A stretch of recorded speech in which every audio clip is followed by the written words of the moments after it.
Up, everybody. Yay. Thursday, January 18th, 2018 is MMA Junkie Radio's pre-show, the show before the show. I am Ghost. To my left, that's George. To his left, that's Dan. When I do this, it means back in New York, Danny Okers, who's fresh off of a second episode of the Danny Okers Show. I am. How'd it go, Danny?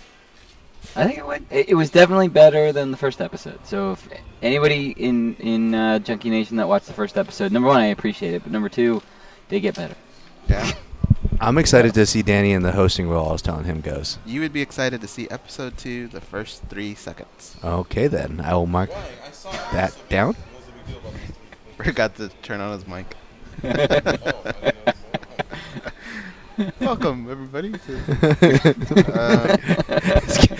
Counting money like a narco over here. You know how many times we've done that? We've been doing this for 10 years. Boss over here. George gives me the dumbest look when I forget to turn on the mic. He'll just give me that Frank Mir face. I asked one guy something, and he goes, "You gonna talk or what?" But he didn't even take into consideration the Skype delay, you know. Oh yeah. No, there was no delay. There was no delay. He just didn't know who was supposed to talk next. And I'm like, are you gonna say something? I think that guy was being a wacky character. He's like, oh, what? Whoa, we're on TV. Oh, what's going on? Go away. George, are you counting out my my holiday bonus? Is that what's happening? He's yeah, that's what he's doing. He's counting like the guy from Casino. You're just lying to me. You're just lying. Well, it sounded way better than what I was gonna say. I was like, hey, that's actually a better route. Looks like the count room from Casino in here, guys. Dan, did you see what our buddy Matt was talking about? The guy that fell on his face, Chris Dunn. Shot clock at 3 No. again. Did he beat a big man on the dribble? No. He has it stolen. And Dunn's got a freebie. I'm about to see it. I usually don't like when you say that goes. It's usually preceded with something bad. Here. Okay. Oh, okay. Yeah. That's it for me. And Dunn's got a freebie. Yeah. I don't need to see that. Oh, my brother in red, Chicago Bulls. Dan Tom sounded like Bumblebee Man right I'm now. just glad it wasn't my favorite Chicago Bull of all time, Scottie Pippen. The most underrated basketball player ever, Junkie Nation. Scottie Pippen. Deal with it. Oh man, this is making me think of that dream. I did not like that. It was way too vivid. I had a dream, everybody, that my teeth were rotting, and I went, oh, that's weird, and I went to like see if one was loose, and it just popped right out, and it was in a very important place. I didn't want to be Baby Gerald from The Simpsons, so I had to put it back in. Remember Baby Gerald? Yes, somebody got that reference. And we thank you, Baby Gerald. Man, Quimby. This is the only other baby in The Simpsons, and his thing has just got big eyebrows. This is your captain speaking. We are making our descent into Las Vegas McCarran Airport. On behalf of our crew, we'd like to thank you for flying MMA Junkie Airlines. Now please fasten your seatbelts and put your tray tables in your upright position because the descent is gonna be a little bit bumpy. Alright, Junkie Nation, it's time to roll, baby, on MMA Junkie Radio with Gorgeous George and Ghost. This is what we doing while we do it, baby. All night long, we rollin'!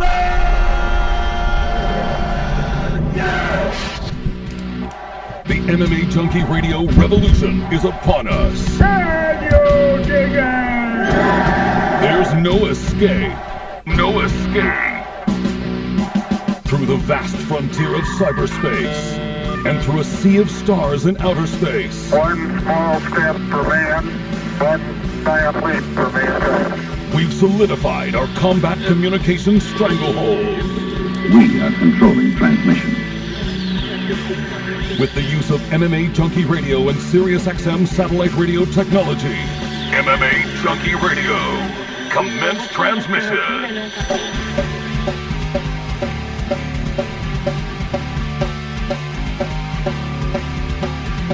Live from MMA Junkie Radio HQ in the fight capital of the world, Las Vegas, Nevada.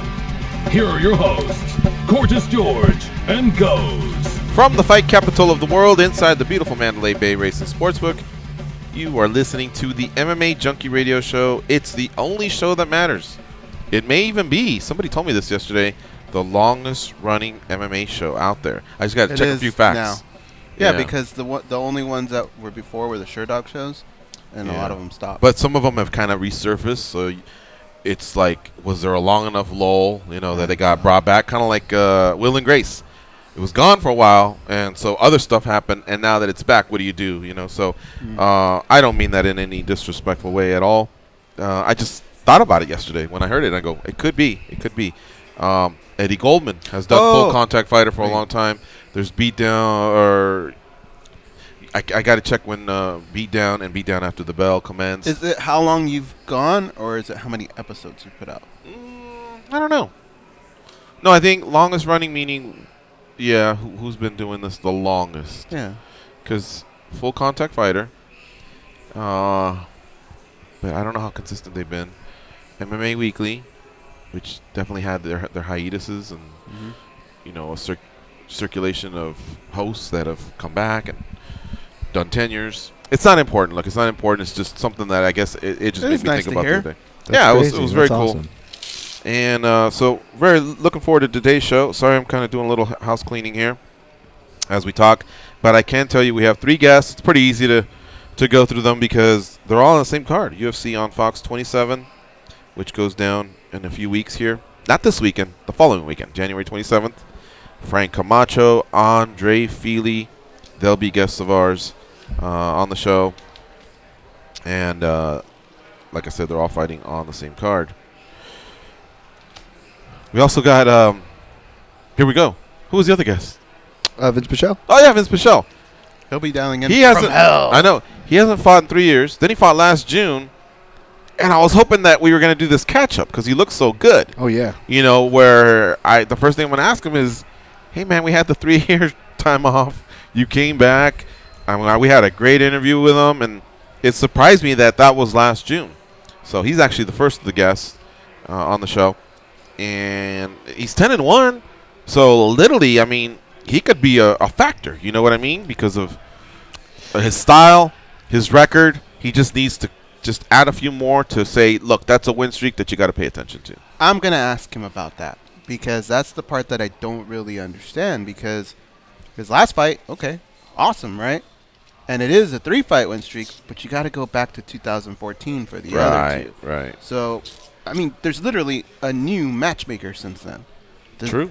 Does he? I don't think he starts over. Like, does it carry momentum? That's what I'm going to ask him. It can if, like Iaquinta was out 2 years, but when he beat Diego Sanchez, nobody had a problem with him fighting the upper echelon 55ers because he had kind of earned his keep. Now, he has a few more wins than Pichel. I get that. But still, you do take one step back. I mean, the hiatus means, you just weren't there while others were doing work. But I think it can be regained. But the way you do it is by fighting a little bit more frequently to do a catch-up. Yeah. Even if you just pull off 3 fights in 9 months and do something like that, boom, you're right there. And Iaquinta hasn't fought since April. Pichel hasn't fought since June. So that's 2 guys that definitely could benefit from that. And one of them's on today's show. Just a couple more, I think we'll because then you get to that point where a guy like Tony Ferguson, right, where he has a big streak. Like nobody really says, "Oh, what was the first couple?" Like you just hear that number and you go, "Holy shit!" I like that voice. It's my go-to when that's people an actual are like complaining. Complainer fan. Yeah. I have a couple of those voices too. Dana White's up today. Yeah, man, fighters should get paid more. What the hell? How come fighters don't be doing this? Why? When's the last time you complained?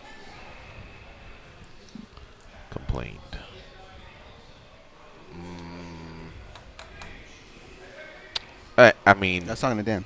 Me? Yeah. Oh, it's like, let's see what you did there. Probably right before the show. Just like technically because I was like, ow, because I had a side pain, but that was it. Side pains are brutal. Yeah. Is it MMA complaint or just complaint in general? No, just complaint in general. Would people say George Garcia is a complainer? No. No? I don't think so. How about you? Would people say Dan Tom's a complainer? I try not to be, but I will take credit, proudly and not so proudly. But I can rant on some things when I do turn that. I have that muscle where if I turn something on, I can just pick something apart and just levels. just off the top of my head, old stun gun, which was the one, one of the classic ones for me is right lane. People that ride in the right lane, I can give you a whole breakdown on why riding in the right lane, not forgetting just a pet peeve on how that affects traffic, how that ups accidents, how that just slows everybody's day, and how just if you didn't ride the right lane when you didn't need to turn right, just how much more of a traffic flow that could help. Why that lane is so important for merging on and off, and again, you're just hanging around. You can't pay that man his money, to use that same quote for those following. I actually want to look up the word complain. But yeah, sure here. So I don't know if it, Well, here's where I'm getting at. Okay. As I'm driving, am I bitching about things or thinking about things that could make me a complainer? Perhaps a complaint is express dissatisfaction or annoyance about the state of affairs or an event. I think about complaining versus being out there and constantly complaining.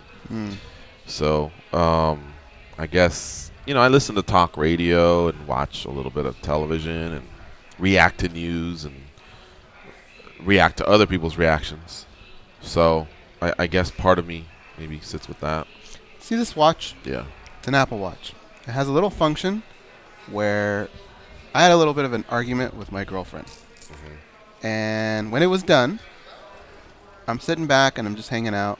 And then this thing goes off and it says, hey, we've noticed that you haven't been active, yet your heart is pumping pretty fast. Take some deep breaths. Chill out. It tells you all that? Yeah. So I'm thinking, that's pretty cool. It's telling me I'm a little upset. I need to chill out. Yeah. But then I had a conversation with Rodney about which Rocky movie was the greatest Rocky movie. Okay. Halfway through that conversation, the same thing went on. How can I be set off by two different things and something as stupid as which Rocky movie? First of all, I think you need to dial that back. Like, I think it's just letting you know, if but you were like definitely folding, letting you know, like. But I mean, are you folded over, like, you were that close to a heart attack? No, you're just, hell, it may go off during the show. I don't know. It's never gone off during. These are the only 2 times it's gone off. Yes. But I'm wondering if we stress over stupid things. When people say it is what it is, does it kind of tick a little bit? Does it vibrate? It might. If Holloway was on, it was one after another. like that Ghostbusters scene where they're messing with the ooze. They're saying the hateful things and it starts shaking. Like you're trying to figure out what makes it tick. You're like, it's gone off. It's gone off 3 times. Another time was an argument about pizza. So I'm wondering if these stupid little things that we argue about behind the scenes affect us more than we think. You mean they just stockpile up? Yeah, but we don't know it. I think Well, so. stress is a killer. I'm convinced of that. Yes. So But yeah, but I these are know stupid things to stress about. I know there's right? people that are wound up way more tight than me that definitely just overreact. I'm trying to find my place in the world if I'm a complainer or not. I see what goes on social Do media. you express dissatisfaction or annoyance about the state of affairs or an event often? all the time? Yeah. See, here's I think a lot of us do. Complainer would be just constantly like bitching about stuff, social media, your friends, to the point that they don't want to take your calls because you're always just gonna. What's the difference between a whiner and a complainer? Let's look it up. Yeah, I think that's the ultimate question here. That's the one I asked myself, and for what you're saying makes sense because I was gonna say that, complaining is like it's not bad for the jobs you guys have. For example, some of my favorite things about you guys is listening to you guys throughout the years was when you guys would complain about your quirks, because that kind of like what you guys try to do with fighters, it opens up your personality, which in turn draws people in and makes them invest, right?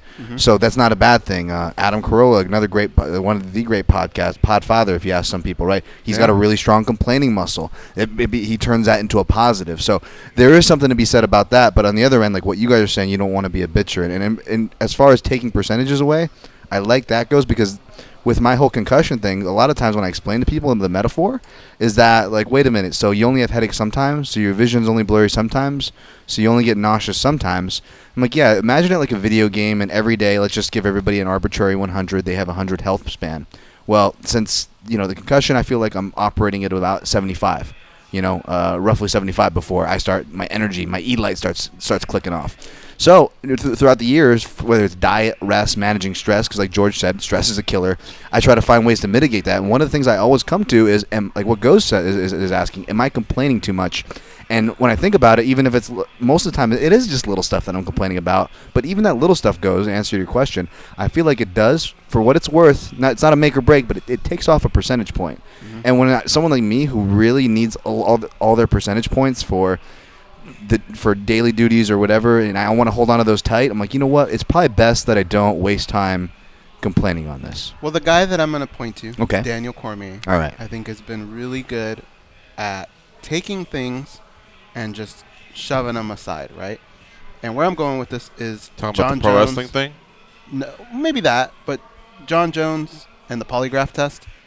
When I read it, we didn't touch on that. When I read that, I thought, come on, John Jones, just go away. Right. All right, you've caused enough damage. Go away. Nobody's going to read a polygraph test and go, holy shit, he's been right this whole time. Yeah. Like, it's almost like a little kid thing to do. And when the media bring it up to Daniel, because anything that John Jones does gets brought up to Daniel Cormier, he kind of had a funny comment, but he's been able to push that aside. And it was such a shitty moment in his life, and it was caused by that guy, that I'm shocked that a lot of us can't do that. I don't know how he can do that. If you go back to his Twitter handle, he was beefing with some pro wrestlers. Mm-hmm. And it was funny because on one of them, he goes, hey, man, he goes, I just can't do this all day. I got to actually prepare for a real fight.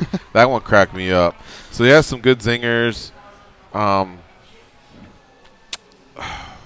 don't know. I guess he's just good at staying calm and, using his energy for the right battles. Mm-hmm.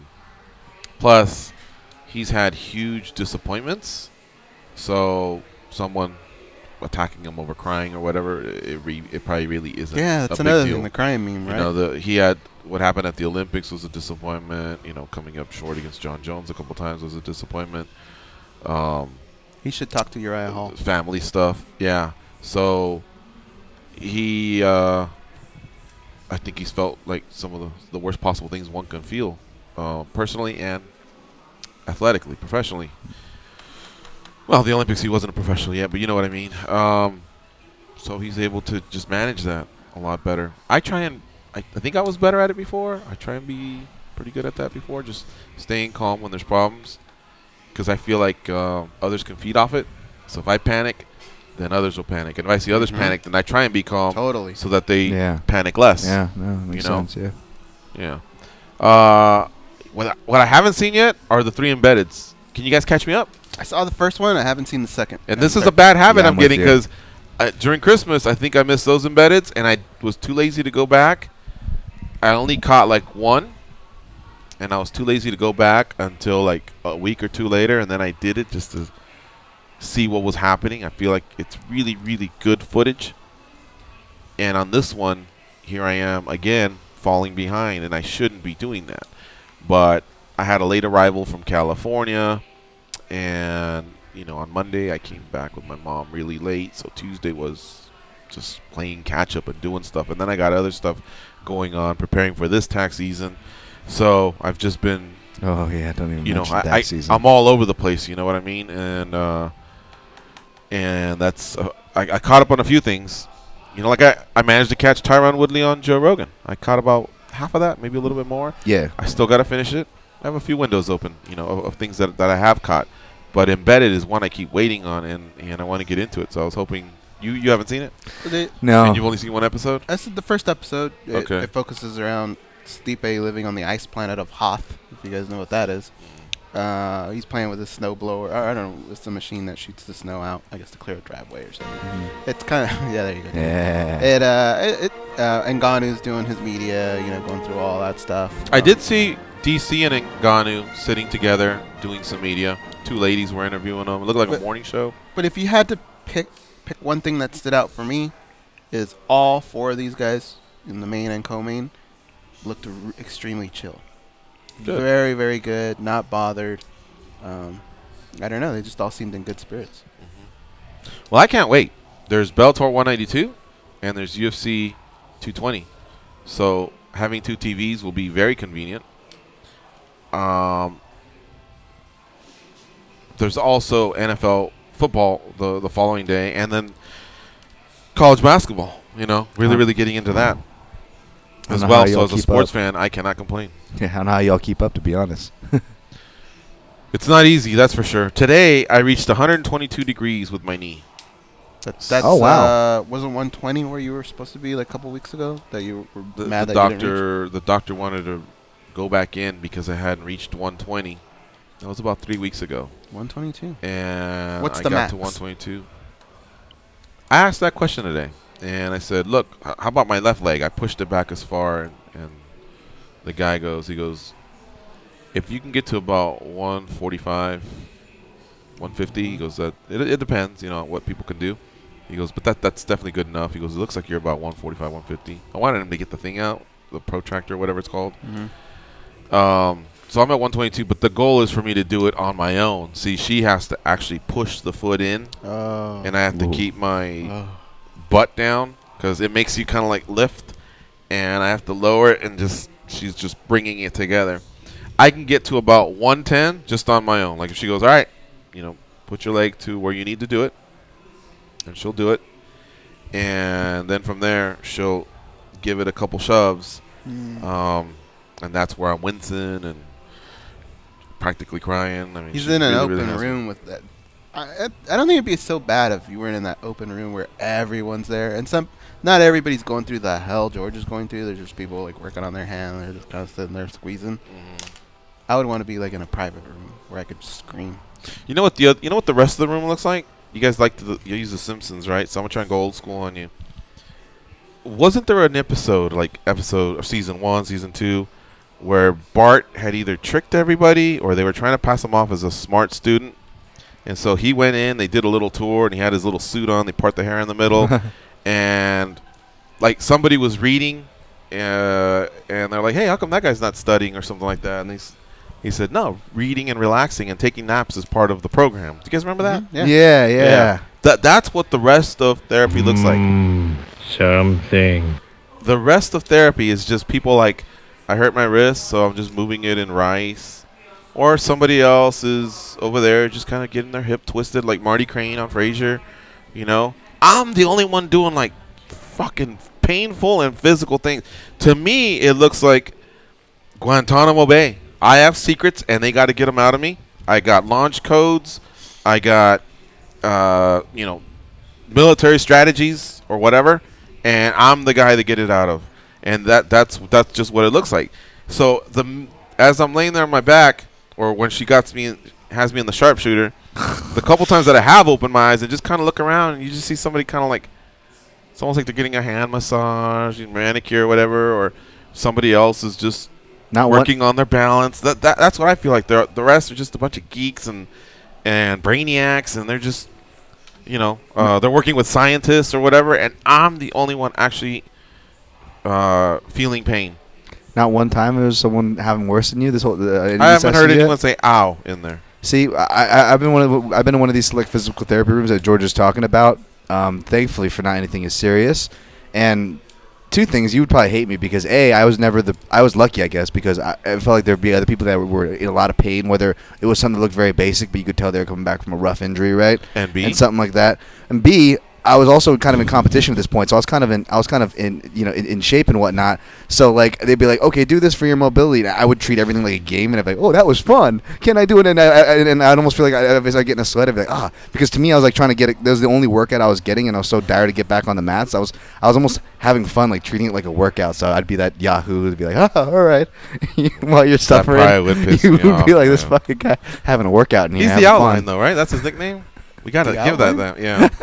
He's the outline. It's the analogist. Yeah, analogist? Yeah, he likes careful with analogy. That. Careful with that. Careful with the first 4 letters there goes. He usually drops about 4 outlines per show. A, and then B. I like it. I think because I do that a lot as well, but sometimes I forget what B was going to be, so I just sometimes stop doing that. Or sometimes I go, hold on a second. Hold on a second. 3 things here, and then I'll go, A, B, and then as I'm saying B, I'm like, what the fuck was C again? And so then I'll just kind of go, I made my point. Imaginary wall. I pin it to the imaginary wall. That's why I think I outlined stuff. 'Cause I would just forget stuff like you, George. So I think I hated outlines in school. When they would make you do outlines, oh man, I just didn't like them. I always got it wrong. And so if a teacher ever said, you need to outline chapter, oh, God damn, can I just read it and tell you about it? Write little notes or I like messing with people, so I'll put 3 things. Number 1, and then I go, and B. Right. And then the last one I go, and finally. And you just walk away. Just mess up the order of it. I like it. All right, you asked about the word whiner. To utter low, usually nasal, complaining cry or sound, as from uneasiness, discontent, peevishness. So whiner and complainer is definitely different. This almost describes like a kid. Oh, I I have to drink my milk, you know. So whiner, I think you're actually probably trying to hurt somebody. Not hurt somebody, but you're going, what a fucking whiner. You know what I mean? You're a crybaby. You know what you're trying to say. A complainer is probably someone where you can have a serious conversation, go, you realize you're a little bit of a complainer. You know, you can actually have an adult discussion and say, you're a bit of a complainer, and then the other person may take offense or not. Whiner, it's almost like you're trying to say, you're a whiner. Like, stop it. Stop being a little pussy, whatever. I think a complainer is a guy that brings something up, but a whiner is somebody who beats the dead horse. So they keep bringing it up. Junkie Nation's full of whiners. Oh, my gosh. All right, Uriah Hall says he had a mini seizure and slight heart attack. So an update there. Paige Van Zandt had said it was the scariest thing she had ever seen. We all know his body shut down and he had to go to the hospital. We didn't know the facts or the story behind it, and there you go, from Uriah Hall himself. Check out that story there if you want to know a little bit more on that. The stat picks have been released for Bellator 182 if you check it out. There's 14 of us now, including the videographers, the addition of Dan, Tom, and the rest of us as editors, writers, and radio hosts. Pretty fun. We tend to have some fun with it. Goes is the reigning king. And he's going to make the most of it. I am the king. He is going to make the most of it this year. Yesterday, Ferguson and Nurmagomedov, it was official in the morning. We talked about it during the show. And then some odds also came out, which I mentioned towards the end of the show. If you didn't catch it at the very beginning, Nurmagomedov is the favorite. He's already been bet up to minus 200. He started at minus 180. I'm not sure where he's at as of now, but he is the favorite, and he's also the challenger. How about that? The champ not getting much respect. Now, I say champ. The only problem is I can't tell you if he's the undisputed champ or the interim champ, because as of the beginning of the show, I still haven't heard that Conor might or will get stripped, although I'm hearing it's more likely than not likely. So that could be for the undisputed title. John Jones did take a polygraph, and I guess Goes kind of already gave you his answer. Do you want to finish on that? It means nothing to you. Does it mean 5%? I mean, that can't be easy to pass, right? Well, who did it? Right. Is there footage of it? Like, who was the guy that conducted it? Well, let's just say it was a legit, like a former FBI guy. It's usually a former FBI guy when they do the stuff on the talk shows. He is the father, that Maury Povich or whatever. They usually bring a former FBI guy. Yeah. So let's just say it was somebody that was credible like that, and he asked him a bunch of questions, and he just knowingly did not intend to get an upper hand. Maybe 5%. But then I would ask, well, why didn't you do this earlier? Why are you waiting until now? It's just there's so much weird with John Jones that I'm done with it. How about you, Dan Tom? As far as the polygraph goes, it kind of says a lot that, you have to take a polygraph to state something for people to believe you, or for you to put a certain amount of weight on this side of the case, right? Yeah. I mean, like you said, it comes down to polygraph is something that's reserved for finding out who's a serial killer and who's you know what I'm saying? Like you know what the best polygraph is, Dan? What is it, Goes? Reputation. That's the best polygraph. Yeah. Okay? When somebody fucks up, look at their reputation. If they do it a lot, probably gonna fail in your eyes. If they don't, they're a good guy, give them the benefit of the doubt. That's how I break down these fights. I mean, there's so many intangibles in the crazy thing called fighting, just like there is life. It's hard to go off evidence, but the sample size, reputations, right? That speaks a lot, and that's kind of all we have to go at the end of the day. So I agree with you on that note and the previous one, where I'm done being surprised when it comes to John Jones, to be honest, either way. I always heard, unless you're military trained or, if you're high-level law enforcement, FBI, CIA, whatever, there are people that can that can beat these things. But I also heard anybody that's pathologically in any way, whether it's a liar or just sick, that has already convinced themselves of certain things. And I'm not saying that's what John Jones is, but John Jones sometimes exhibits those traits. So, yeah, does it mean something? Yeah, because I don't think anyone could just do that. But at the same time, it's like, well, regardless, it's still the rules.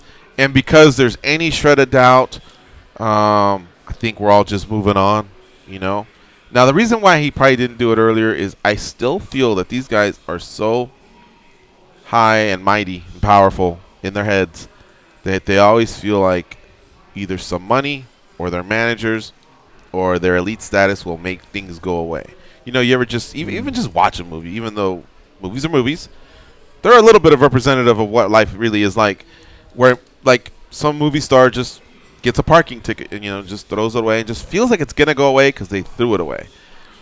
It's $300 and they can very well afford it, but they're just above it. You know what I mean? And sure enough, that 300 maybe becomes 600 and could be a warrant until it's like, oh, you either have to appear or send someone, and now it's double when you really could have just dealt with it then. But at that moment, they threw it away, felt it would go away, and just thought, I'm above all that.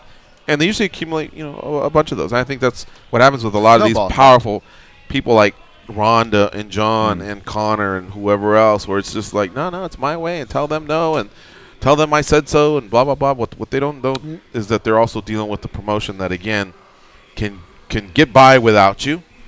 It'll suck, but they've done it, but it will move on, It also depends on who you surround yourself with, right? Good friends will check you. Yeah. Hey, you're being stupid right now. Mm-hmm. But bodyguards will agree with you. Oh, you're so funny. Yeah, let's go hang out with some strippers. Of course, it sounds like a great idea, John. Mm-hmm. He actually said it as good as you could have said it, too. A few fights here. Charles Bird will be fighting John Phillips at UFC Fight Night 127 in London. That's coming together. Vitor still wants a piece of Michael Bisping. Bisping wants nothing to do with him. That's the card that Bisping's targeted for. And no, I'm not so sure he'll be on it. Who knows? Those two tough losses may be one of those where you just live the fight another day on another card. I don't know. Vincent Prue and Ilir Latifi got rebooked for UFC on Fox 28 in Orlando. So great that Latifi, who had the original injury, isn't having a long extended injury. We should take a break, though. You're listening to MMA Junkie Radio on SiriusXM Rush 93. Go in there to the MMA Junkie page when you get a chance and just check it out. I mean, we have a lot of stories that are up. We got people on the ground in LA for Bellator. We got people on the ground in Boston for UFC 220. Videographers are hustling. The editors are hustling. Lots of stories in there. When we come back, we'll tell you about a little bit of trouble, though, that Cynthia Cavillo has found herself in. It's the MMA Junkie Radio Show on SiriusXM Rush 93. Stay close.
They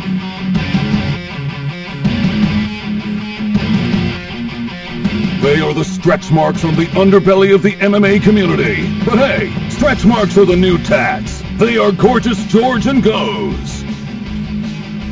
Start your day with SiriusXM. Enable the SiriusXM skill on your Amazon device and then tell Alexa to set an alarm for your favorite channel, and you'll wake up to the sounds of SiriusXM. With SiriusXM and Alexa, you can get the latest sports news each morning without picking up your phone or turning on the TV. All right, let's take a call here from Chicago. Chi-Town is in the house. It's Kevin. What's up, Kevin? It's the second time caller from Chi-Town. How you doing, brother? Pretty good. What's going on? Not much. Who has the best deep dish pizza? Settle it once and for all. We do thin around here. We don't. Chicago? Deep dishes once in a while, but I like the thin. We just do regular thin crust. There you have it. All right. Nice. Are you born and raised Chicago? Did you transplant there? Born and raised Chicago. Okay. Well, then then his opinion has to matter. Yeah, but they're known for their deep dish. Well, yeah, but not everyone's into that. If we called our cousin in Mexico and said, "Hey, man, where can I get the best tacos?" and he said, "I don't know, but they got pretty good hot dogs over here," you wouldn't take that answer. No, but if he said, we like fish tacos. All right. Is there a seaport town? Let's pretend you like deep dish. Where do I go? Okay. Deep dish is once in a while thing, but most people, when you order out every week or so, every couple of weeks, when you order a pizza, they just get the thin crust, and you order some cauliflower, maybe some cheese sticks. Kevin, let's pretend I have a shotgun. And I say, "Tell me where to go for a deep dish." What do you tell me? Where's that? Giordano's for sure. Thank you. Have you heard of that one? What's it called? Illuminati's? What's the one Helson's? Illuminati. Illuminati, something like that. That's a good one too. Yeah. Sounded familiar. But I want to talk about Khabib versus Ferguson. Did they strip Conor yet or what? Not yet. I think they need to do that. Strip him, make it for the title, and when Conor comes back, they'll do Conor versus Khabib in Russia. I expect... How long do you guys think the stripping saga is going to go on? I don't think it'll go past maybe the weekend. If it's anything like that scene in Rambo, the first scene where they're, taking him in the prison, then it could be pretty fast. But when they shoot him with those. Yeah. I'd like to bathe a few I thought like UFC Tonight was going to settle some stuff yesterday, but yeah, nothing. So I think this weekend... the pay-per-view. Yeah. Think so?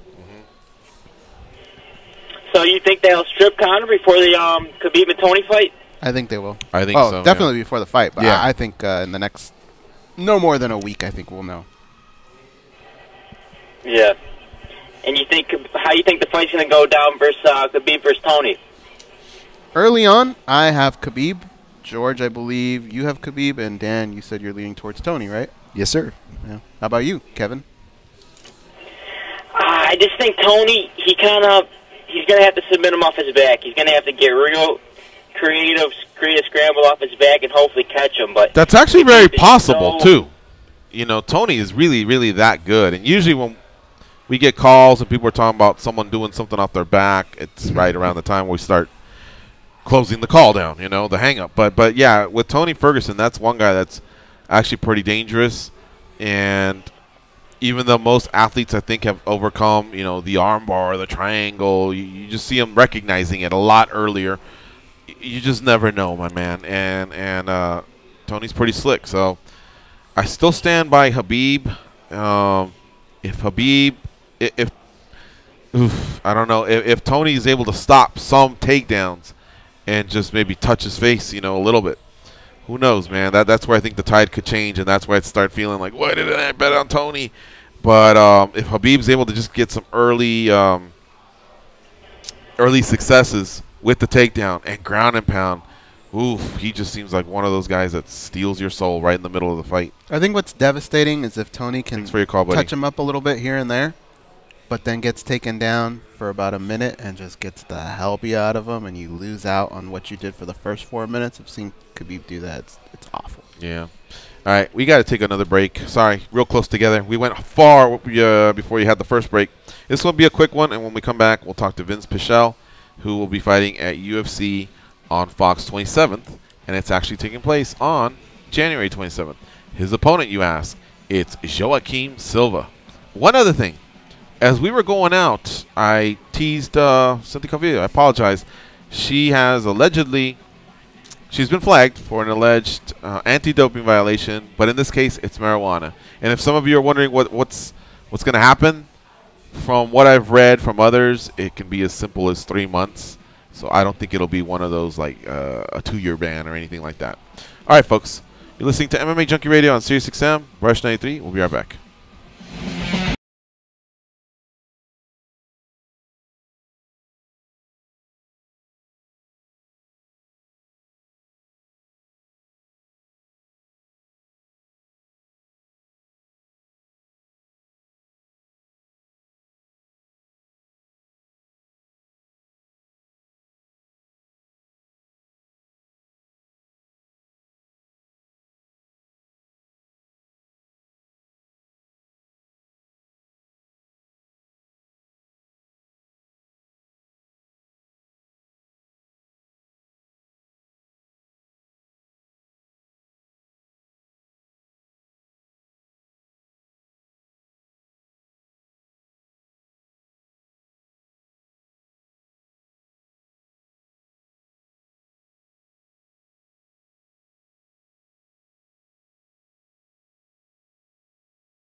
Hey, yeah, you.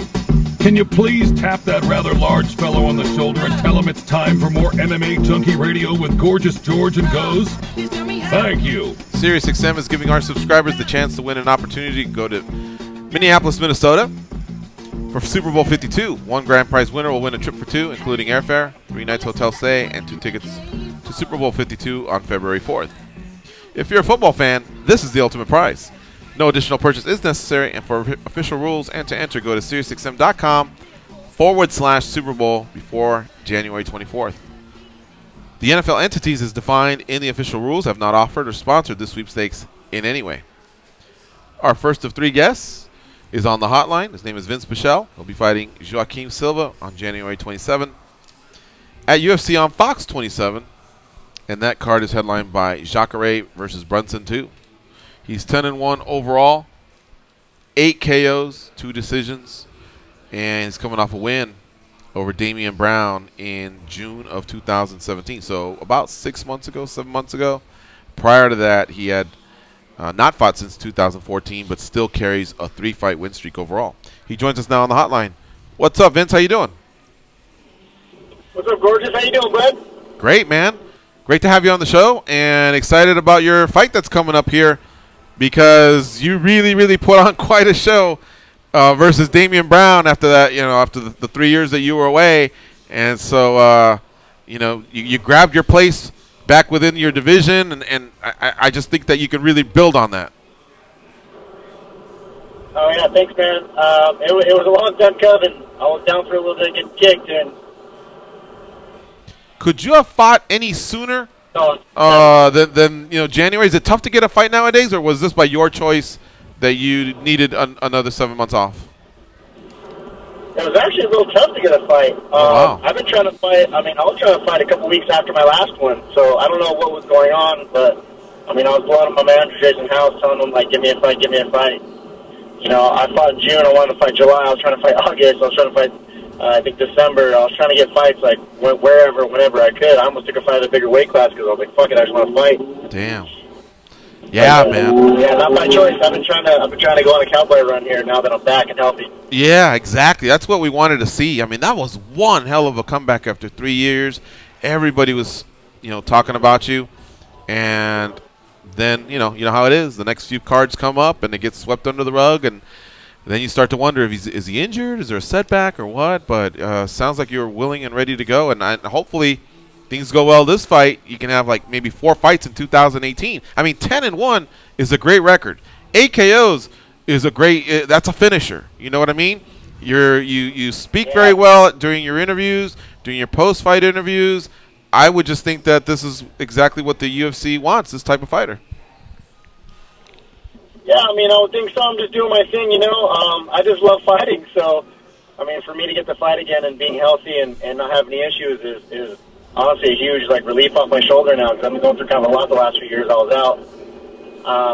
But yeah, man, I'm back and I'm here to make a stamp, make my mark on this division and let everyone know they should be worried about me, because I could be any of the top 10 guys right now. You know what I mean? But they're a little dodgy and they don't like to fight people because they're scared to lose their spot. So that's just the way it is. Vinc Pichel, our guest here on MMA Junkie Radio. Goes, what do you have for Vince? Vince, that return was a beastly performance, man. We all jumped out of our chairs. But was there a little piece of you that almost wished it went a little bit longer just because it seemed like you were having so much fun out there? Honestly, yeah. Like I said, I'm the kind of guy, I love fighting, man. So me just being able to fight is fun. The excitement of not knowing that what could happen is exciting to me, and I love that. I'm an adrenaline junkie. So honestly, yeah, a little bit of me wishes that fight would have went a little longer, so I could have showcased a little more of my skill. But then again, there's nothing like a quick, easy payday. When you talk about getting a new opponent and you go through all of the qualifications that each fighter has, the 3-fight win streak, do you feel like because they have to go back a little bit to get those other 2, when the matchmaker's trying to sell fights, do you feel like you get credit for that? Does it feel more like a 1-fight streak, or do you feel the power and the momentum of the 3 fights together? Honestly, I don't really know. I never really thought about that, to be honest. I'm not the kind of guy I have a 10-1 record, and you know what I mean? I'm proud of what I accomplished and what I've done in fighting, but I'm not like the kind of guy that's going to be like, oh, I'm fucking 10-1, I need to have this, or I need to have that. I'm on a 3-fight win streak, you know what I mean? I don't really care about that kind of stuff. I'm just here to fight, and it's good.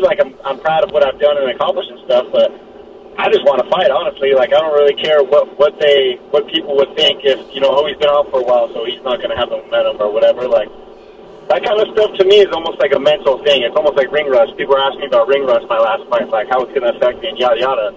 But ring rust to me is self-doubt, and I don't have any self-doubt because I know if I connect one shot to anyone, they're going down. They're going to hit the floor. I'm going to answer on behalf of Vince. if he had gotten a decision, or maybe it went late second, early third, and it just turned into a couple of drunks fighting at a bar or something like that, he probably would just have to say it's just a 1-fight win streak. But that was a fucking great win, right? Everybody was talking Vinc Pichel. Coming out of that fight card, he was one of the main guys to talk about, one of the main people to get excited about. And so if the fans are doing it and the media are doing it, then I know the UFC's thinking it, because they have these big charts. What should we do next? That's why it strikes me a little odd that it took them that long to get it back. But that right there just showed us, hey, remember, this is the guy that's only lost the one time. He's had an additional 9 fights. Now this one, this recent knockout in June. So I think it's a legit 3-fight win streak. Actually, Vince, if we were to look at your refrigerator right now, look on the door, there a hit list there? Are there names you can share? No, not really. I do want to fight some people, though. Who? I would love to. I really, really want to fight Ally Quinta, but he's been dodging me for quite some time, and I don't think he wants that fight. I want revenge on him for him beating me in the Ultimate Fighter. So I really want to fight Al. I would love to fight like Eddie Alvarez. I would love to fight Justin Gaethje. There you go. Like I said, any of those guys. Like I want to fight someone who honestly would make me a little worried about fighting them. Otherwise, it's not fun to me. You know what I mean? Like I don't want to downplay Joaquin Silva, but I'm not really. You know what I mean? Like I took the fight because I'm like I want to fight, but I'm not really super interested in fighting guys like him. You know what I mean? I want to fight guys who are going to worry me and make me feel like I'll most likely lose that fight to prove to myself that I can win. Man, as a fan, I love hearing that. Yep. Vinc Pichel, our guest here on MMA Junkie Radio, he fights on January 27th, so a week from this Saturday in Charlotte, North Carolina at UFC on Fox 27. All right, Dan, Tom, our fight analyst, what do you have for Vinc Pichel? I actually kind of got a non-fight question for Vince. Vince was familiar with you, the Tough Live series, but really became kind of a fan after hearing a story of yours. I think you were on Adam Hunter's podcast a little bit ago, and you were kind of just talking about these kind of tough times you went through. And nothing gets me going more than seeing someone overcome adversity, whether it's inside the octagon or just life in general. You know, our host here had a bad patella knee surgery that he's recovering through. I've had to recover through some concussions myself, and it seems like having goals or just having something there to keep you through seems so crucial, man. And you could almost, I don't know you personally, but you could just see that elation when you got the win. And knowing your story prior, I really kind of I could feel for you, even though I don't know you. Can you talk about that, Vince? About the what was able to get you through those 3 years of really sounded like really tough times.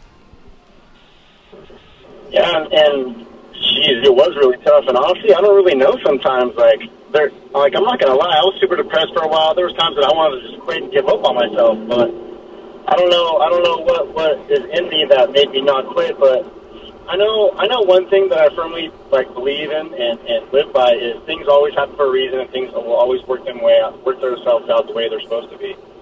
So I know in the back of my head I always had that there, and I firmly believe that. So that was one of the things that helped me. I also have a lot of support with family and friends. You know what I mean? I have a really close, tight-knit group of friends and family that support me. You know what I mean? And I'm not super big on social media. I don't really share a lot of my family stuff or personal life really too much because, I don't know, for whatever reason, I'm just not that kind of person. You know what I mean? I'm not super big on social media. I'm not an attention whore. So, but I honestly don't really know. I was really close to the edge a lot of times of just giving up and just feeling like I was dead already, you know what I mean? That just sucks. That's the only way I can describe it is I felt like I was dead for a while. But I knew that things would work themselves out, and eventually I'd be back on top because that's life, you know. We all have our ups and downs, and I wasn't going to just sit there and take it lying down. I wasn't going to let life just kick me and fuck me up while I was down and let that destroy me, you know. And I'm a super strong person, you know, mentally inside and out. So I always just did my thing and knew what I had to do and kind of worked through those tough times. And it wasn't easy, but I did what I had to do. There you go, folks. That's Vinc Pichel. He is 10-1 overall with 10 finishes. He's fighting Joaquim Silva. 11. Yeah, excuse me. And 10-1 overall. Wait, 10 finishes. Did I say that right? I said it's about to be 11. Oh, okay. Sorry. Yeah, 8 KOs, and he's fighting a guy who's got 8 finishes himself, 5 knockouts, 3 submissions. Do not blink. It's going to be on Fox Sports 1 next Saturday, January 27th, as they lead into the fight card, on the main card, on Big Fox. Can't wait to see it. Vince, great catching up with you. Hope you have a safe camp with whatever's left of it. Safe travels to Charlotte, and good luck on January 27th. Awesome. Thanks, George. Thanks for having me. Appreciate it. All right, see you, buddy. Folks, follow him on Twitter, just like his name, @Vinc Pichel. Let him know you heard him on the @MMA Junkie Radio show, and we greatly appreciate it. Yeah, he's always been a cool guy, in-studio guy. He comes from the extreme sports world, so him and Al would be great because Al's a wrestler versus an extreme sports guy. East Coast versus West Coast, you know what I mean? And both guys like to talk, so that would be a fight that needs to happen. Now, that said, Al's got Paul Felder ahead of him. That's a tough task. And that fight has been booked for UFC 223 in Brooklyn, New York on April 7th. Vince is going to be fighting almost 3 months prior. So who knows? Maybe later in 2018, something like this could work out. But they have that history as well on the show. Let's sneak in a quick call here before the end of the first hour. It's Hal from Chicago. What's up, Hal? How you doing? Yes, this is Bishan customer service. I'm looking for George Garcia. Uh-oh. We received your 15 complaints, and this has been escalated to level 4. Escalation. Oh, my God. I had that the other day. They escalated me on Amazon. Fuck. Has that been resolved yet? You know, Amazon is the richest guy in the world is a guy named Jeff Bezos, I think is his name. And he's worth $100 billion. And Bill Gates was always like 60 to 70 billion. So this guy by far got past him. Amazon is a juggernaut, right? You would just think there's one joker sitting back. He's the escalation guy somewhere in the world, right? And, you know, yeah, at some point he drives an Escalade. And at some point the phone rings and then he goes, oh, what? You know, and then somebody that's feeding him, you know, maybe there's an office in New York. Maybe there's one in Bombay. Maybe there's one in L.A. I don't know. And they go, guess what? We have an escalation. That guy should be able to solve it. He puts in his 8 hours. When he's done, another guy's there and another gal. 3 of them. They just handle it. You know, that way you're happy because Amazon has those resources. Why do I have to wait a couple days? I don't know. Fucking first, why do I have to? Why is the card even that susceptible to getting the numbers rubbed off? You know, I mean that's stupid too. Yeah, don't get me started. All right, sorry, sir. What was his name again? What was this guy's name? The escalator? Oh, this is Deepak. Oh, sorry about that, Deepak. How you doing? Who do you like this weekend? Stipe or I don't know if you're an MMA fan, B-Pop, but B-Hop, what's his name? I only watch Deep Pockets. I only watch the Super Fight League #1. Yes. Yes. You guys gotta go. I'll call in tomorrow. If you guys gotta go to break. All right, Hal. Thanks for the call. Easy, Hal. See ya. All right. We do have to go to break, and it's the end of the first hour. We'll be back with 60 more minutes of MMA Junkie Radio. Stay close.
right, here we go. It's the MMA Junkie Radio Show. Gorgeous George goes and Dan Tom, along with Danny Okers, bring you the best MMA radio show on a daily basis, 10 a.m. to 12 p.m. Pacific, 1 to 3 Eastern, live from the Mandalay Bay here in Las Vegas. I got Vinc Pichel's Twitter handle wrong. It's From Hell Pichel. I may have said at Vinc Pichel. It's From Hell Pichel. Give him a follow. Our next guest is at Touchy Fili. That's his Twitter handle. His name's Andre Fili. He is 17-5 overall. He's coming off a win over Artem Lobov this past fall in 2017, October of 2017. And now here he is 3 months later, fighting Dennis Bermudez on UFC on Fox 27. Same card as Pichel, January 27th. And that's headlined by Jacare and Brunson, too. They're mixing it up for the second time. Now, these guys are the co-main event. These are featherweights, 145 pounds. Andre Fili joins us now on the hotline. What's up, Andre? How you doing? How's it going, guys? How are you? Good. Hey, last time we were talking to you, you were getting a tattoo in Poland, but you were telling us that things were kind of shady out there. You obviously made it out of there alive, but was there anything you could fill us in on? Did you have any close calls? Or? Not really any close calls. I mean, I'm used to shady situations. I feel like I can navigate them pretty well, but I mean, there was definitely a little seedy underbelly we found ourselves in Gdansk, Poland. But it was cool. I enjoyed the experience. I'm thankful I got to go to Europe, and but I'm happy to be fighting a little closer to home. Yeah. And the tattoo parlor, was that at least a good experience? Like, would you give him a good Yelp review, or was that part of the seedy underbelly? 100%. Yeah, I got tattooed by a guy named Zixon, and he's been one of the guys that he's a tattoo artist I followed on Instagram for a long time. Oh wow! And always wanted to get tattooed by him. It just so happened that he was from the same area that I got to fight in. So I jumped at the chance. His tattoo shop was awesome, and got a really cool tattoo from him, and it was a really good experience. Yeah. So he's renowned. If you've heard of him, all the way from Northern California. Yeah, he's a guy that I followed on Instagram for a long time. I've always loved his work, and I hit him up when I was going to Poland. I didn't know if he was, Poland's a big country. Who knows? He could be on the other side of it. And I asked him, how close he was to where I was going to be, and he sent me a picture. He could actually see the arena from his apartment, so he was right where I was at, and it was just a perfect spot. And did he happen to catch your fight? I think you went the next day or a couple days after. I got him. I got him and his brother tickets to my fight actually as well. Oh, that's fucking cool. So he was probably just as stoked to have you come in then. Seeing you perform, you got to win, as you were to be tattooed by him. Yeah, it was a mutual cool experience, man. Like we actually had, sometimes you get tattooed by guys or whatever, they're not always going to be like a guy that you want to fucking hang out with. But he was really cool, and most of the guys you meet in tattooing are actually pretty cool. But I mean, he was especially really fucking cool, and he took me out to a bunch of cool spots to eat, and he was like, "Oh, this is my favorite spot for this, favorite spot for that." Took us out to some cool bars. He knew a lot of people in the area, so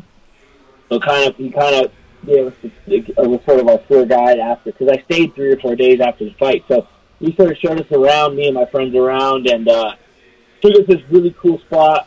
It was this big abandoned 5-story hotel that's completely abandoned and overgrown, and all the windows are busted out.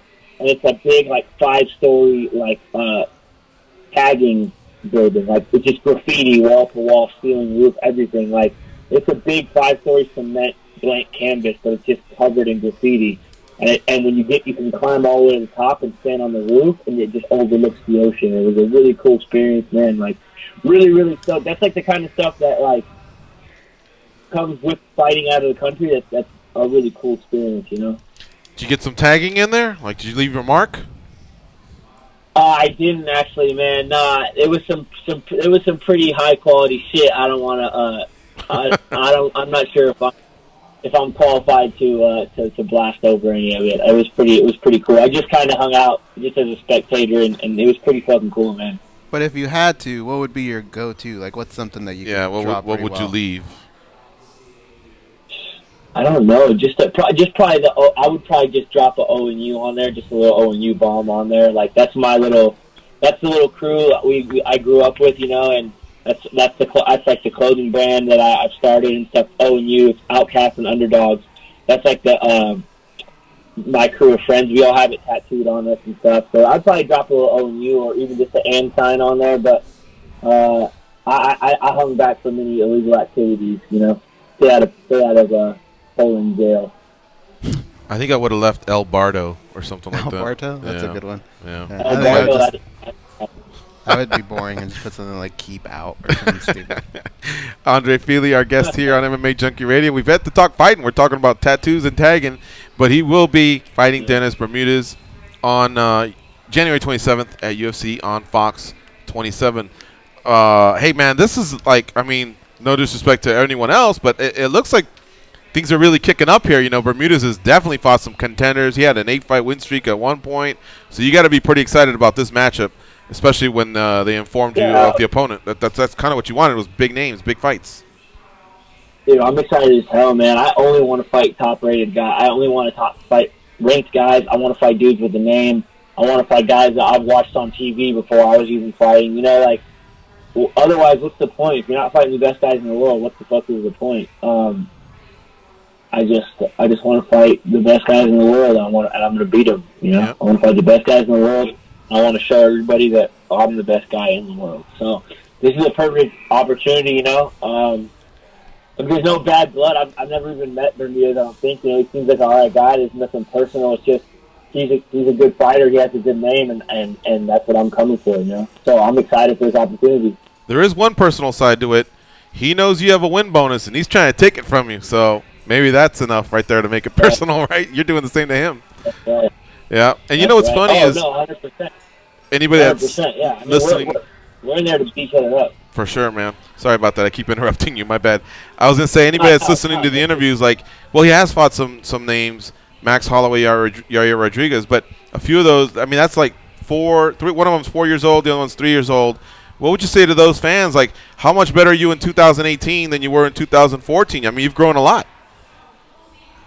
And I've grown so much as a fighter, and there's so many things behind the scenes that are different now that really, you know, can play a factor into the fight. So I'm just excited to just go out and have fun. I'm just excited to go have fun and just know what I can do, you know. Yeah, I'm really, really looking forward to this, you know.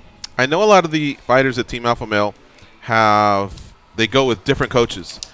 Who will be your coaching staff that's going with you to Charlotte? I will have Danny Castillo, I will have Fabio Prado, and I will have Tyler Wombles. Okay, there you go. All right, Goes, what do you have for our guest here, Andre Fili? When I heard this fight announced, I like both fighters. I think you both have really fun personalities, and I didn't think there would be any sort of bad blood or anything. So I was looking for underlining issues. And the only thing I could think of was, how about East Coast versus West Coast? If somebody said that as you were walking out, West Coast, baby, do they get a fist bump? Or is it just pretty much about Andre Fili? It's always, it's always West Coast. I'm always repping the West Coast. There you go. For sure. I mean, if that's what it is, it's obviously West Coast all day. What about the fact that it's on Fox? Okay, this is now the 27th card that they've had. Does it still have that luster to it? I remember when it first came out and people were fighting on that big Fox thinking, I'm on the same channel as the NFL, that sort of thing. Does it still feel great to be on a card like that? I think Fox is cool because fighting on Fox is cool because even if it's FS1, I mean, fighting on a cable channel is cool because not everyone can or is willing to buy a pay-per-view, you know. And it's cool to just, yeah. I mean, it's cool. I like it. You know, you're fighting just on regular TV, and it's, you know, maybe there's people who can't afford a pay-per-view or aren't willing to get a pay-per-view, or maybe they're just looking to a channel and they happen to click on, maybe they're a regular sports fan and they just happen to click on FS1, you know, like, yeah, I feel like the reach is really big on a card that's just. We're talking to Andre Fili, 17-5 overall, fights in the UFC's featherweight division. He has Dennis Bermudez coming up at UFC on Fox 27 on Twitter at Fili. Dan Tom, our fight analyst, what do you have for Andre Fili? Just two kind of offbeat questions about fight week leading in and leading out. First of all, I'm actually looking at Andre's tattoo here, the Grinch piece he got done in Poland. It's really cool. It's on his where do you see it? it's on his Instagram there. It's really as a fan of art and tattoos, Andre, really good choice there, an artist and piece. Thank you. That guy does some really cool shit. He blends like realism with abstract stuff, and like he's just really good, man. Really different style. I really appreciate that, man. And you know, I think we talked a bit about music last time you were on, but let me ask you, man, do you have any like rituals on fight week, whether it's like listening to a certain song on the way into town or doing something with your teammates that are there? Anything like that? Man, as far as ritual, I just surround myself with people that I really love to be around, people I've been in fights with before. You know, I have my teammates that have already, I have my coaches who were my teammates first and, you know, kind of big brothers to me, and now they're my coaches. I have my two best friends. They fly pretty much wherever I go. They take time off and they fly to be with me. We get to kind of travel the world together. That's a pretty big thing, a pretty big deal to have my friends there. Yeah, as far as rituals, no, man. I just like to be around certain people. You know, I kind of get tunnel vision, and I'm not, you know, really as friendly, or I don't talk quite as much. I talk a lot, you know, when it's not fight week, but I don't talk quite as much fight week. You know, I'm kind of just in the zone, and I just like to be around certain people and have certain energy around me. That's really the only thing that matters for me. Here's a ritual that I'm willing to bet you may have, though, Andre. Is there any kind of post-fight ritual that has to do with pizza, man? Oh, for sure, dude, yeah. After the fight, the first thing we do, I just kind of ritual, when I get to wherever I'm going, I walk in the hotel, the first person I talk to at the front desk, concierge or whatever, what's the best pizza spot in town? And then we write that down in our phone, and that's where we order from as soon as we get back to our hotel from the fight. That's awesome. That's actually what I was going to ask you. And yeah, I do the same thing whenever I'm in certain towns. I don't know if you'll be going to Brooklyn, if there's any Team Alpha Males people fighting on that card ahead of time, but hopefully you know, call back in, or I can give you a good pizza recommendation for if you're ever in New York. I hear there's some really good pizza spots in Brooklyn. Yeah. So some real low key ones for sure, if you know where to look. But that's awesome, man. That's awesome. Sounds good. Take you up on that for sure. Got some cool dogs too, man. I'm checking the Instagram as well at Fili. What do you have? 3 dogs overall? I only have one, just the one. Okay, there was another picture where you were sitting on a staircase and you had 2 other dogs. So maybe you're visiting a friend. Oh, those are my buddies' dogs. Yeah, those are my buddy's dogs. So I fucking love dogs, man. Honestly, I love dogs. But those are my buddy's dogs. I have an Old English bulldog, like a big 75-pound bulldog. He's like, that's like my best friend, man. I love it. I love him, dude. I just love him. There's also a German Shepherd, if I may ask here. Now, this one's in Gdansk, Poland, and he's got the muzzle on. And I'm shivering as I see this, because I had an incident with this. It's either a Belgian Malinois or a German Shepherd, and I love dogs too, but I'm looking at that going, wow, that's like a Hannibal Lecter dog right there. What was all that about? Right. I just was walking around in Poland, and I saw that dog chained up to a sign to like a stop sign with that muzzle on, and I thought it perfectly captured my experience in Poland, so I took a picture of it. I really liked the picture. Man, I hope he's not abused. I mean, if somebody's just saying, hey, he's taking some sun, but I need to be careful, I get that, but I certainly hope he's not abused in any way. Nah, I don't think so. Yeah. Andre, do you have like 2 more minutes, or do you need to go? I just want to ask one last thing. No, I'm straight. I'm right now. Because I love the whole street fight story, and cops came, or a gang, or I got jumped. Can you share any of this underworld stuff? Like, what kind of an incident did you have? I'm not so sure I heard this story, or if you want to share it, or if you had anything that was really that bad. So, okay, I'll give you one from Poland. Do you mean specifically? Yeah. Okay, so we get to Poland and we're walking around. The time difference is The time difference will just fuck you up. So we get there at like 1. By the time we drop our bags in and check in, it's like 1 or 2. And we know, like, if we fall asleep right now, we're going to be fucked because we're going to wake up in the middle of the night. Like, we got to stay up till it's nighttime where we're at. You know what I'm saying? Try to go to bed at the right time to set ourselves up for success this next week. Mm-hmm. So Danny Castillo and I, we go, all right, well, fuck it, let's just walk around. You know, the city's next to the river. It's got a cool river walk. It's some cool, like, Poseidon statue, like these little landmarks. We'll walk around. We'll kill a couple hours before we crash. And we're walking around, and it's weird, like, it mixed in with all the, like, Poseidon statues and cool old, like, drawbridges, and on this river walk, there's all this historical stuff.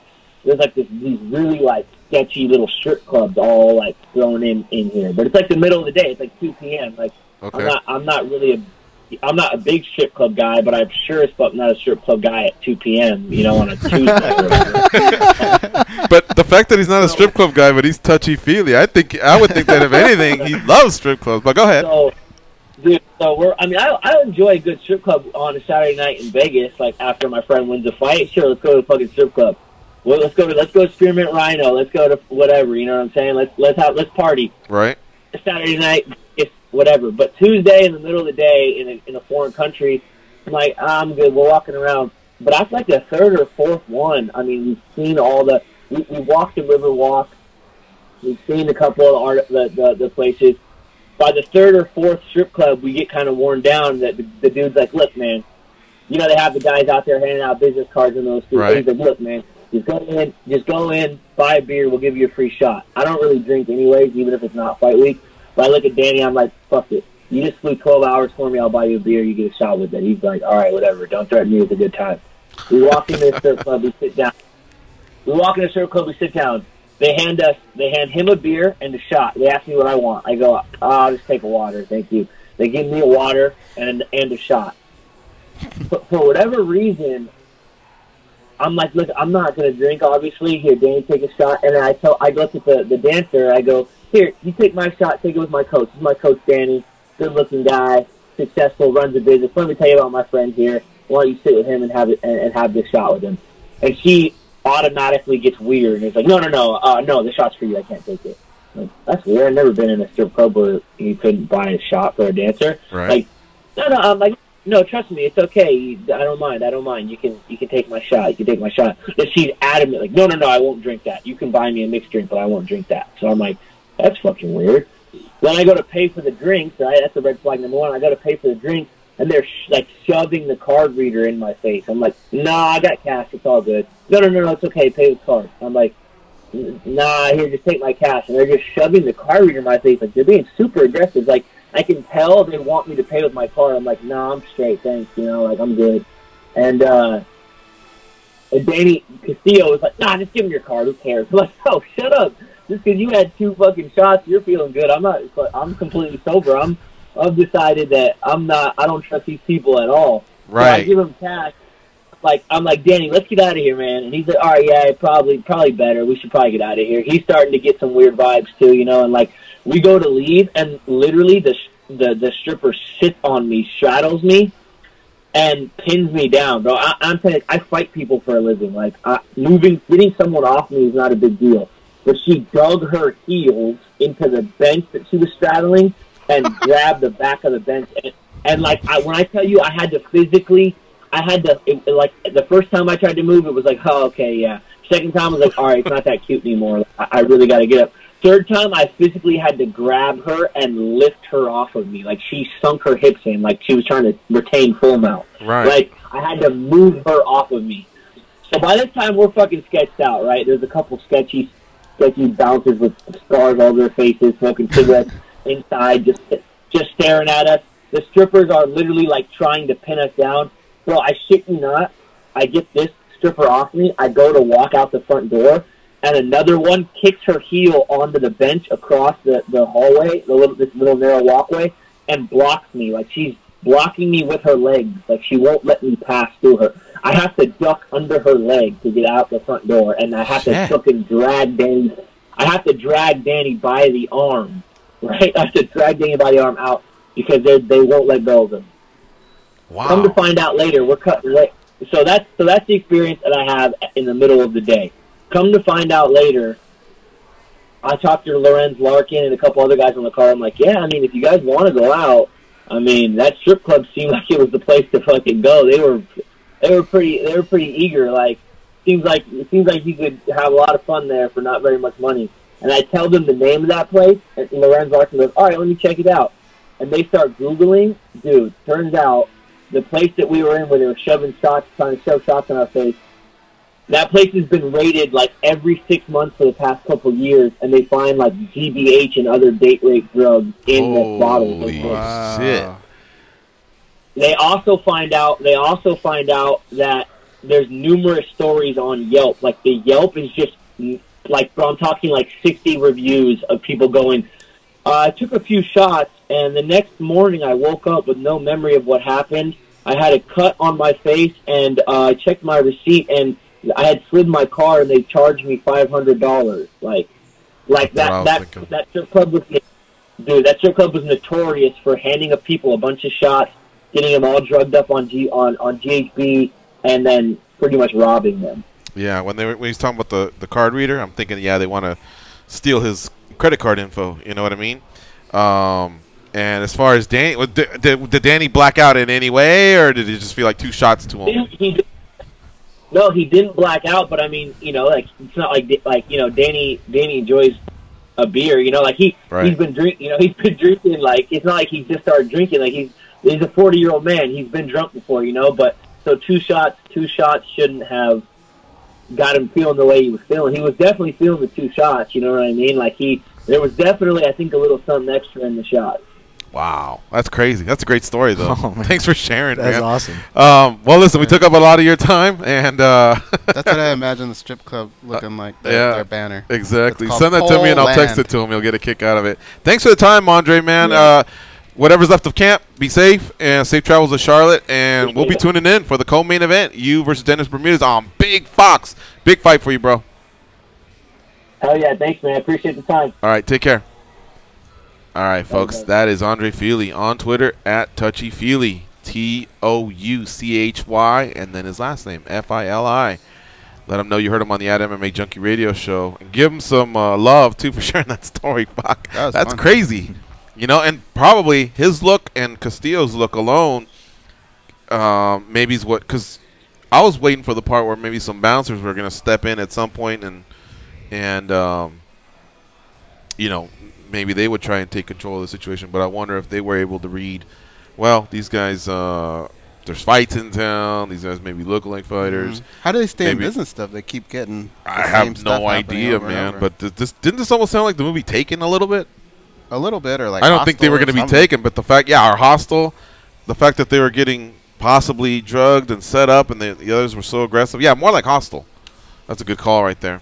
All right, let's get this big break out of the way, and then tweet that out. That's pretty funny. Or send that to me. I want to send it to at least Andre so he can tweet it. I think that's pretty funny. You just made that up? Yeah. I love it. All right, you're listening to MMA Junkie Radio on SiriusXM, Rush 93, and a big shout out to Ed Cap for lining these interviews up back to back to back. We still got one more. It's Frank Camacho, who's also fighting at UFC on Fox, 27th versus Drew Jober. Stay close.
They pat down TSA agents because they don't know where those people have been, and because they can. They are Gorgeous George and Goes, and this is MMA Junkie Radio.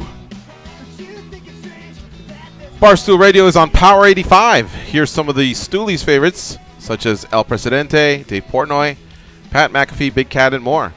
By the Common Man, for the Common Man, listen to Barstool Radio on Power 85 and the SiriusXM app. That same SiriusXM app houses the MMA Junkie Radio Show, commercial-free and in HD quality. All right, as I try to rally our next guest, our initial calls didn't work. We'll have Goes and Dan talk about, outside of the two title fights, what is the fight you're looking forward to the most at UFC 220? Or you can also throw in Bellator, but leave out the Grand Prix and, of course, the title fight, because those are obvious. We all want to see Chael and Rampage. And, by the way, just hearing Rampage is not on catch-up, and maybe, we may get more of a 240 Rampage versus a 255 Rampage. I'm telling you, that's a little difference I need that may sway me towards him over Sonnen. I don't know if it may be too late for that, but, who knows. I may stick to my pick because, Elite Rampage, or not Elite Rampage, he'll never be Elite Rampage, but still, that's just a bigger guy, a hard-hitting guy who also has athleticism and some wrestling, so that he won't make all of Chael's takedowns count. The guys that just let Chael get, over and over, like Vanderlei, for example, it's a recipe, and Chael's committed to it, and he's very good at executing to it because he doesn't have an ego. He's actually got an IQ, you know what I mean?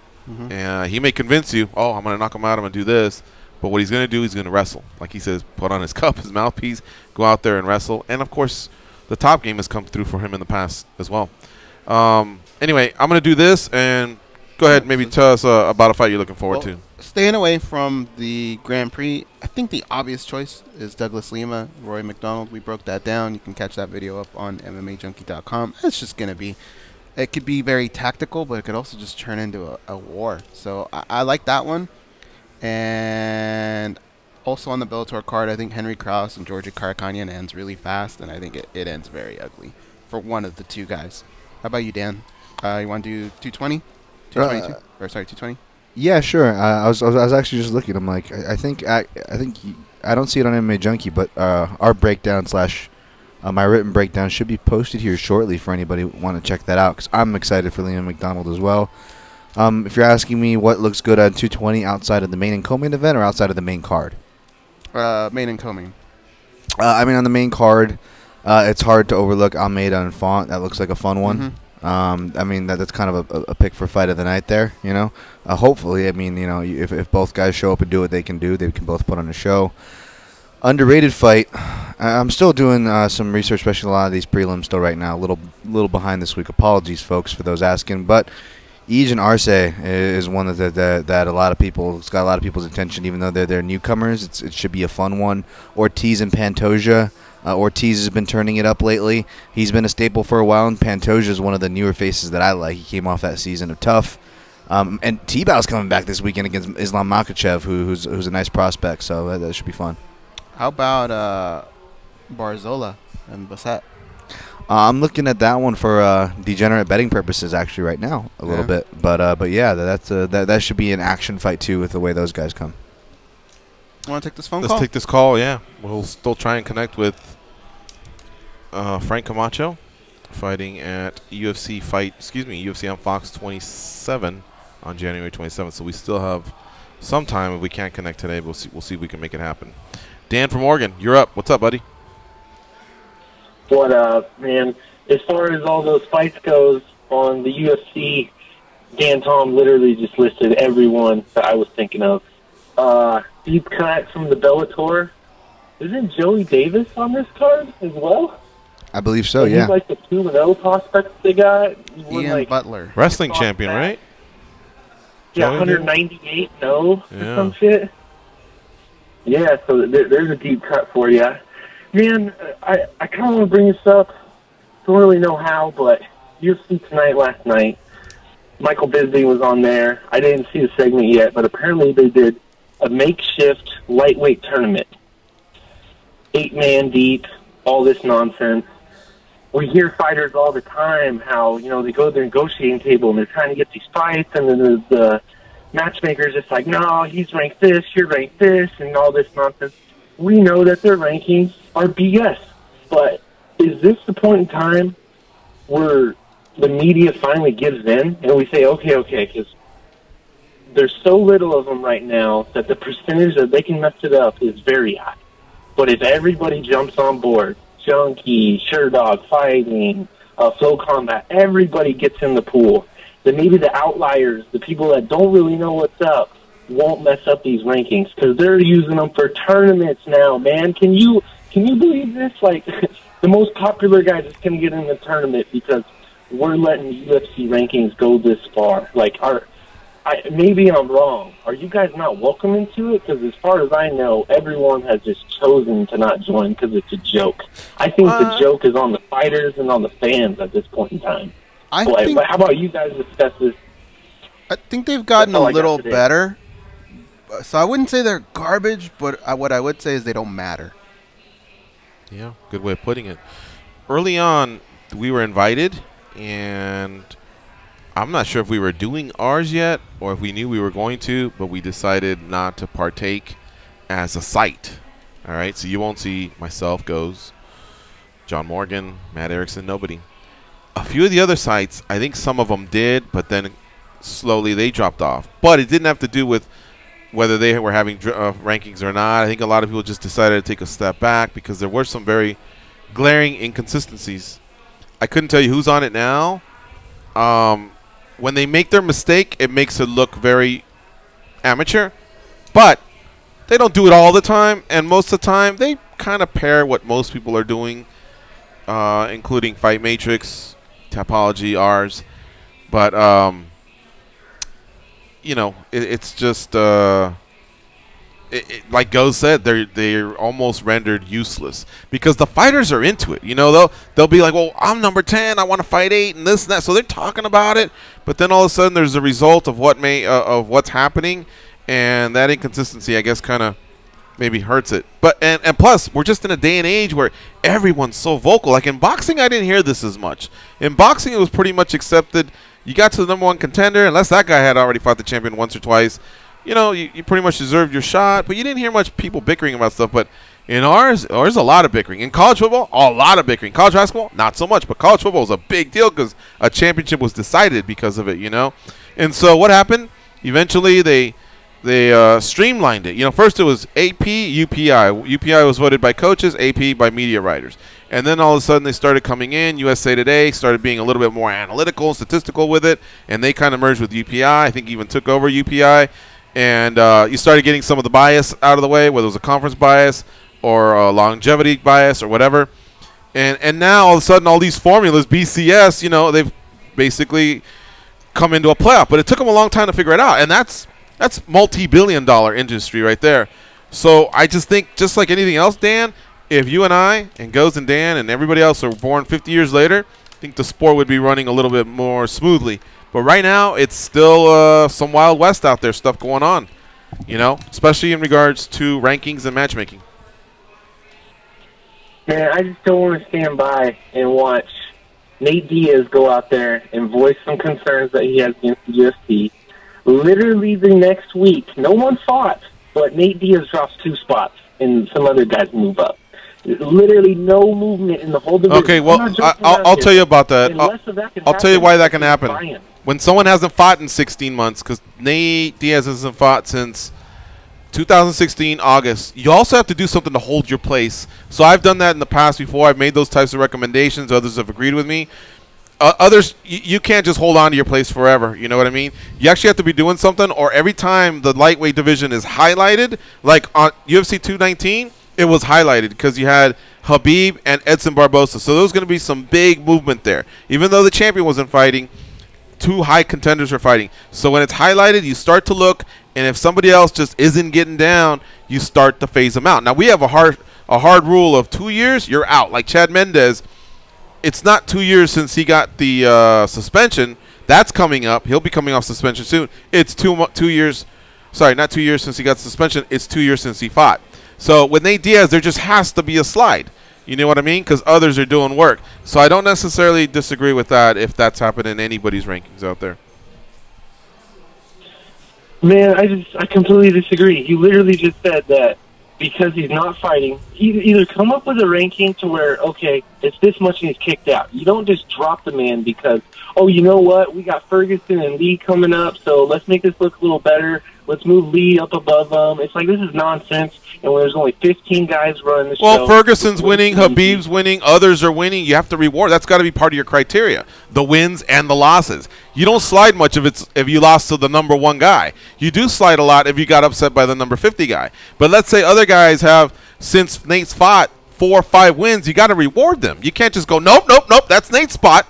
I mean, he's not cemented in there. Nate has to do something to help his own cause. It's happened with a lot of people. It happened with Condit when he wasn't fighting very actively. Not only had he been losing, but he was also inactive. Don't forget, Nate's last fight was a loss. You know what I mean? So it's not like you can really hinge much upon the fact that, yeah, sure, he beat Conor before that, but the one after that, he lost. So it has to tell a story. You can't just say, trust me, he's good. Exactly.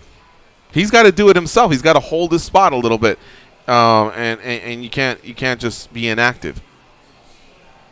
Don't disagree. I think I'm more for have the timetable be there and just cut them out altogether. And I think so. In your eyes, GSP would have been number 1 still, right? While he was on his hiatus or whatever. For those 4 years, he just would have been number 1 at welterweight, even though everybody else was passing the welterweight belt around. Johnny Hendricks, Robbie Lawler, Tyron Woodley. Nope. GSP, he's coming back. Leave him at 1. I mean, that would make no sense.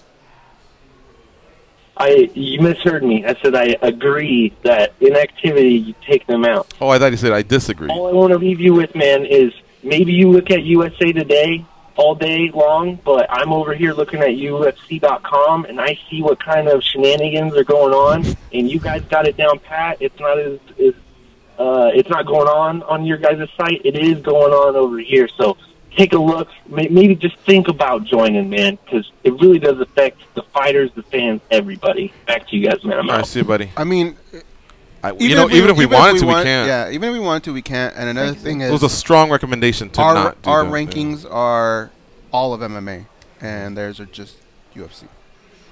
Is our guest there, Danny? Did I hear you say that? Yes. Very cool. All right. Frank Camacho. He's going to join us here on the program. Frank Camacho is fighting at UFC on Fox 27. It's coming up on January 27th. It's headlined by Derek Brunson and Jacare Souza, excuse me. They'll be mixing it up for the second time. Frank Camacho joins us now on MMA Junkie Radio. He's fighting Drew Dober. What's up, Frank? How you doing? Hey, very good, man. Sorry about the technical difficulties earlier. No worries, my man. I had actually started to close some windows, so I had to open them up because I thought maybe we were going to have to rebook you for tomorrow. But we're ready to go, my man. And how about you? Are you ready to go with about 10 days out? Man, dude, man, 2 days out, 3 days out, man. I'm always ready to go. And this fight at welterweight, so I'm ready to go anytime. You know what's funny? I look at your age. You're 28 years old, and you have 26 fights under your belt. I don't know how many you have as an amateur or any other types of competition, but in MMA I'm seeing 26. But from what I've always heard, especially in basketball and some of the other sports, 28 to 32 is that peak. Now, it may not be the peak athletically, because a lot of people when they're in high school can do like 200 push-ups, and they'll never get those days back, you know what I mean? But they're just not as savvy when it comes to the mental side. How about you, Frank? Do you feel like you're entering some sort of a prime at age 28 with the amount of fights that you've had, the amount of training that you've had, and physically how you're feeling?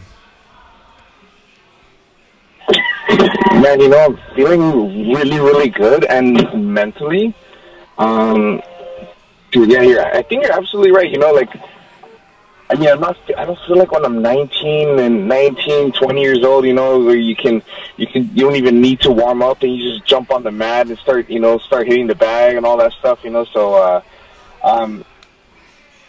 I'm just feeling really, really good right now, and now that I'm in the UFC after all these fights, I'm still learning. It's so crazy. Like I'm still learning I'm still learning a lot of stuff, and I just can't wait to implement new stuff that that I've just learned from my last fight. So I'm feeling strong. I definitely don't feel like I'm actually I'm wiser and I'm being smarter. I'm taking the wiser and the smarter approach to training. So even though it took you 23 fights out of your 26, you're not disappointed that it took you that long, because you have to be ready to be in the UFC. A lot of other fighters after like 7 or 8 fights, they're like clamoring to get there, and sometimes it works out, sometimes it's too soon. But it seems like it was the right timing for you. Yeah, long story short, when I fought Neil Magny back in the Ultimate Fighter, man, I lost getting into the house. I was so, I was so bummed, and I almost kind of went depressed. I was like, man, it was my only shot. I was like 23, 24 years old, and I was like, and I messed up, and this was my only chance. But I got back into the fight game. I started fighting again. I started competing again, and I was just like, man, I think that there's a reason, and there's a reason for everything, and it just happened to be getting signed at 28 years old, and I'm so glad that happened, because there's so much that I've learned in the 4 years of not being in the UFC, and I guess you just got to look at it different ways, right? But I feel like this is a perfect time for me, And I see those early years. You started off 10-0, and you were knocking everybody out back in 2005, 2006, 2007. So that's probably when you weren't even warming up. And what happens is, if you're not ready for that success, you start believing the hype. You know what I mean? But it just seems like your career's been handled kind of almost in 2 stages. Like early Frank Camacho, and now wiser, more experienced Frank Camacho. Man, yeah, 100%. There's just so many things that I'm taking into the octagon, and I'm still continuing to learn. There's still things that I'm doing that need to be addressed for this small window of opportunity in the UFC. A lot of people don't even get that second chance to get into the UFC. Frank Camacho, our guest here on MMA Junkie Radio, he's fighting Drew Dober at UFC on Fox 27 on January 27th, and that's the Big Fox Show, headlined by Jacare and Brunson. Part 2 for them. All right, Goes, what do you have for Frank Camacho? Frank, for you, what would you say is your definition of a great career in mixed martial arts? There's some fighters who will say, I just want to make it to the big show. Others will say, I just want to at least get a win. Where would you stand? What would make you happy, aside from the obvious of just winning a title? Yeah, actually, I really got to really think about this my last fight, and everyone talks about legacy and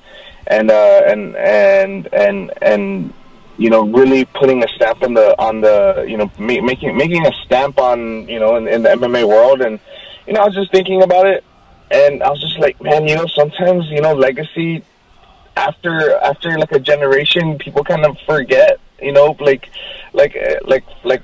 mean to say this about anyone, but especially about Anderson, but there's just some like Anderson Silva, for example. You hear the casual fan talk about Anderson Silva, and you're like, yo, dude, this guy was the man back in the day. But a lot of people, the casual fan don't really resonate with it. So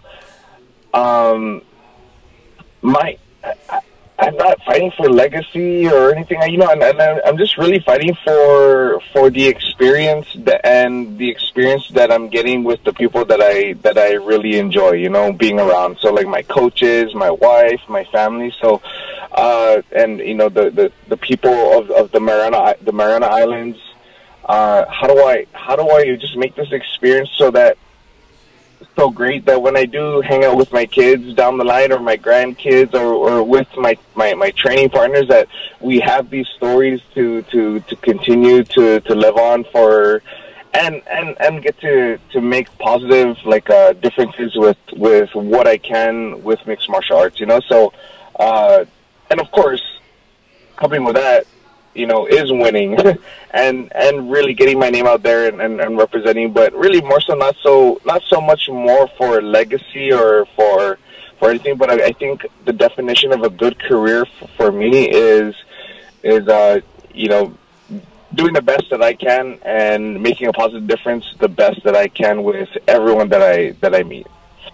Frank, just a quick question about experiences. Your last fight was a crazy fight with Damian Brown. We know the story. You weren't eligible for the post-fight bonus for missing weight, but you were very courageous, showed a lot of character there, trying to plead with the UFC to give your part of the bonus to Damian Brown.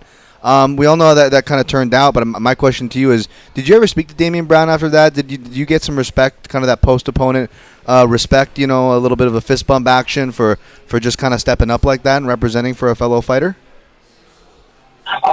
Maybe not so much per se with me giving him my my bonuses. I know that the funds are already allocated, so I was like, man, if I'm not eligible, man, give someone, or give it to a charity, or man, give it to Damian Brown or something, because he showed up, he did his part, and he ended up taking the fight, but if anything, that battle and that fight, you really share something special with someone that's willing to stand in front of you and trade and I don't know, it's just this so we had this special moment, so when we got a fight of the year candidate, he was the one that messaged me on Instagram. He sent me the UFC link.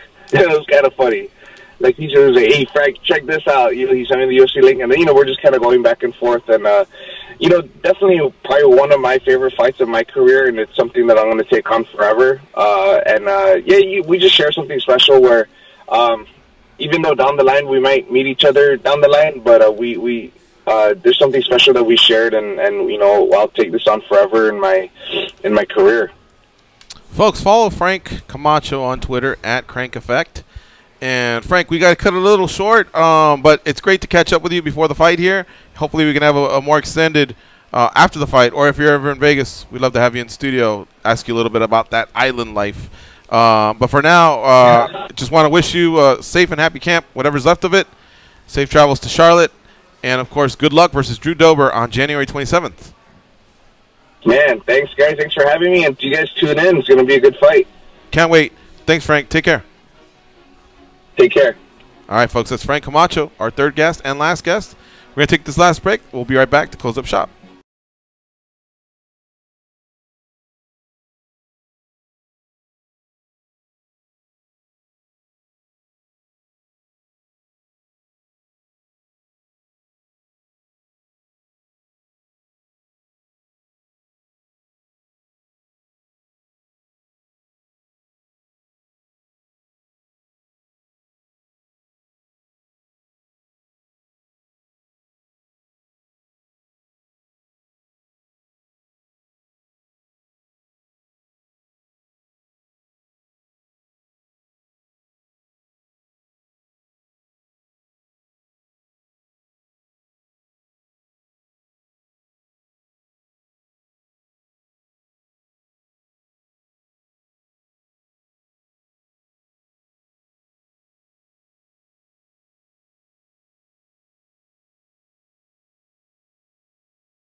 Do what they say, and your life will be a lot better. Here are Gorgeous and Goes.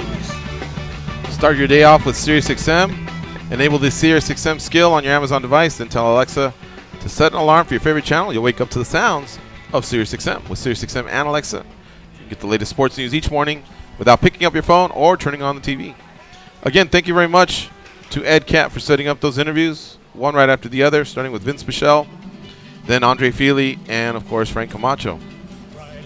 Tomorrow we will have a co-host for the day for all 2 hours. It's TJ DeSantis, play-by-play announcer for Invicta Fights, as well as the Eddie Bravo Jiu-Jitsu tournaments.